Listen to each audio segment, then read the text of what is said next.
Throughout the long history of the Imperium of Man, there have been many highly notable campaigns, such as the Siege of Vrax, the Bad App War, and the War for Armageddon. All of these had battles and sieges with outcomes that rippled throughout the Imperium of Man with some devastating effect.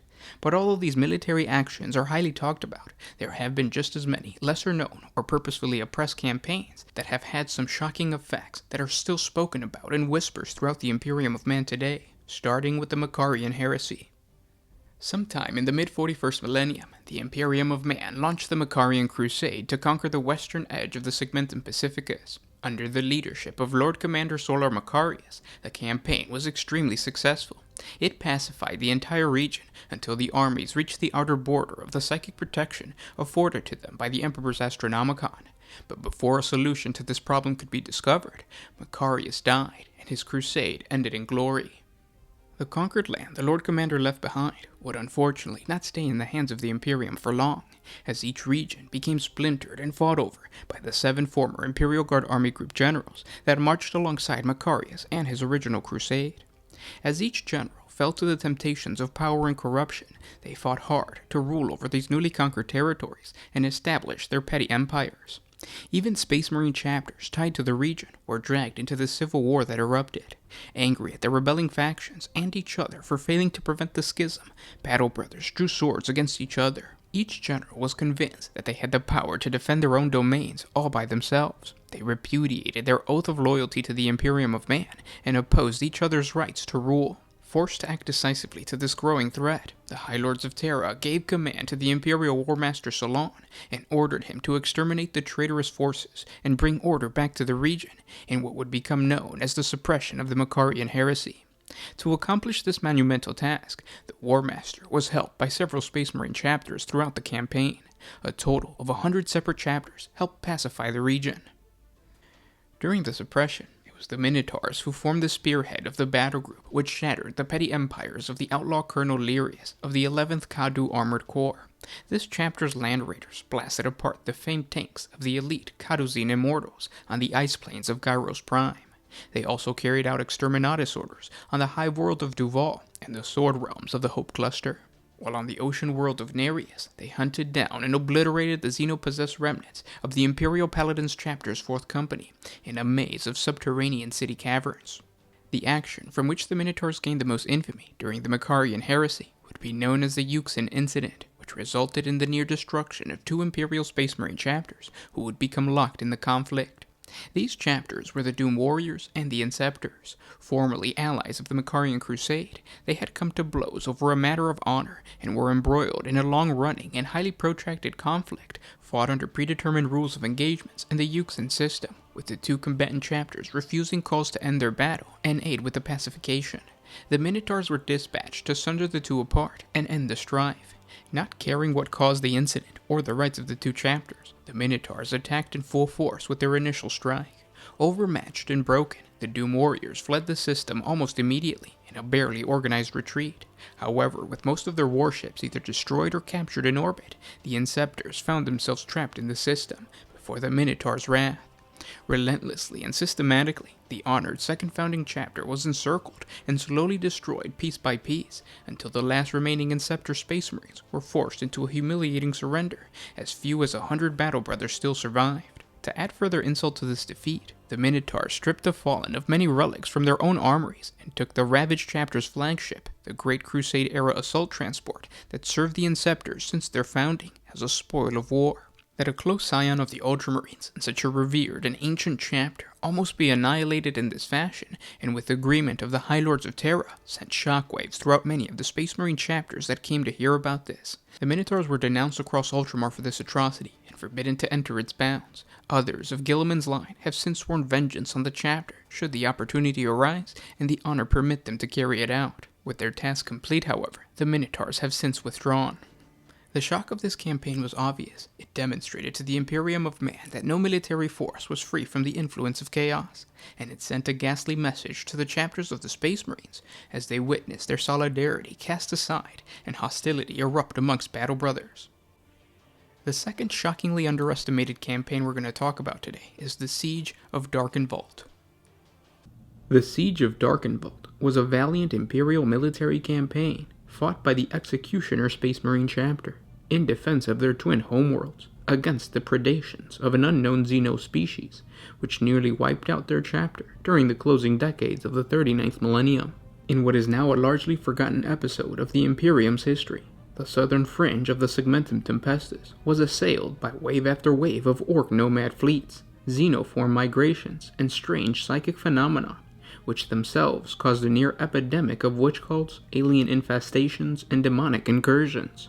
Seen now by some sources within the Ordo Xenos as a precursor to the coming of the Tyranids, these events were largely unrecognized at the time as forming a pattern, as the eyes of the Imperium were focused on threats elsewhere. Suffering severe attrition in a series of campaigns defending the Imperium's borders against invading orcs, enslaver outbreaks, and worse, the Executioner's chapter had been reduced to less than 300 battle brothers when their first twin chapter worlds came under attack. The attackers were a nightmarish Xeno species of worm-ridden, writhing charnel feasters never before encountered by mankind. Again and again, they struck without warning, their strange, disc-like ships all but undetectable by the defenses of the Executioner's Fortress Monastery, Darken, until the last moment of their attack, when their ghostly energy rays seared through tens of meters of asteroid mass in an instant to spill a tide of horror into the fortress's lower levels. The resulting battles in the catacombs at the heart of the Executioner's Fortress Monastery were unceasing and terrible, and in a short span of time, few Space Marines remained to defend the inner sanctum, and the chapter stood on the brink of extinction. It was the Astral Claws, supported by the cruisers of Battlefleet Tempestus, that broke the siege of Darken. Their arrival came just as the last of the Executioners were gathering for a final stand. Many Astral Claws died in breaking the siege, and among their losses they counted their chapter master, Seneca. The handful of Executioners that endured owed a blood debt to the Astral Claws for the salvation of their chapter, and swore that should the Astral Claws ever be threatened, they would respond in kind. It would almost be a century and a half before the Executioners returned again to full strength as a chapter, and they would never forget their oath. When the time came, over 2,000 standard years later, they would heed Huron's call, siding with the tyrant of Badab and the secessionists during the infamous Badab War. The fact that this military campaign almost cost the lives of an entire Space Marine chapter sent a ghastly shockwave throughout the chapters of the Space Marines and would serve as a haunting precursor to the invasion of the Tyranids. And then there's the Battle of Tyrock Fields. At the Tyrock Fields on the Imperial Fortress world of Cadia, the Battle of Tyrock Field marks the beginning of Abaddon the Despoiler's 13th Black Crusade.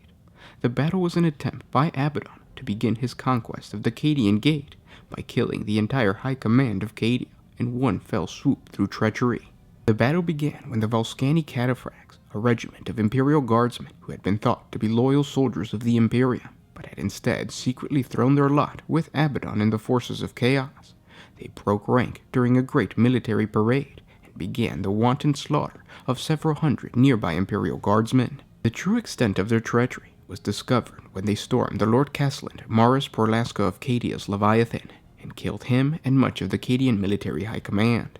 Porlaska had been on site to receive a mass salute from all the assembled Imperial Guard soldiers before they went off to defend the Cadian Gate from Abaddon's expected attack. Colonel Usarkar E. Creed, present at Tyrock with the 8th Cadian Regiment of Imperial Guardsmen, rallied the forces under his command and immediately counterattacked the traitors.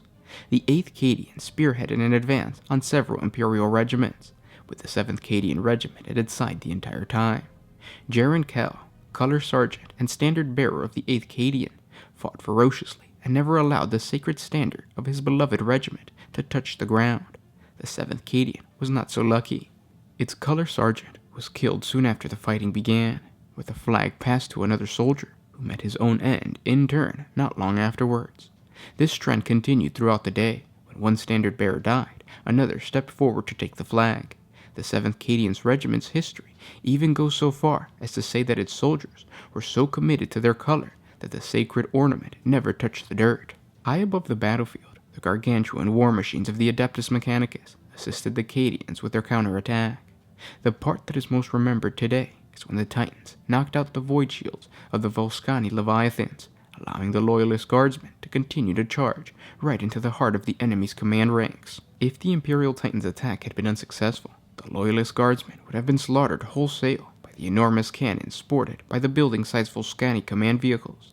Instead, the Imperial Guard soldiers were able to run past the guns and board the Leviathans, effectively cutting off the head of the beast. Because of Colonel Creed's decisiveness in reacting so quickly, the potential of a horrendous defeat was averted, and a victory was won for the Imperium, and it prevented the Imperial forces from being disorganized and decapitated at the very start of Abaddon's campaign to conquer Cadia and the Cadian Gate.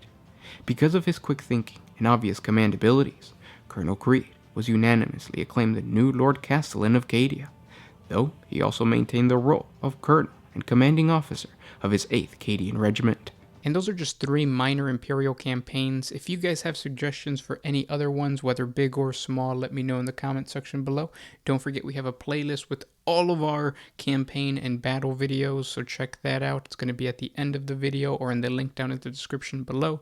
I hope you guys have been enjoying listening to me read the lore, and thanks for watching, guys. I'll talk to you guys tomorrow. This was Gersh1 with One Man Syndicate signing out. Always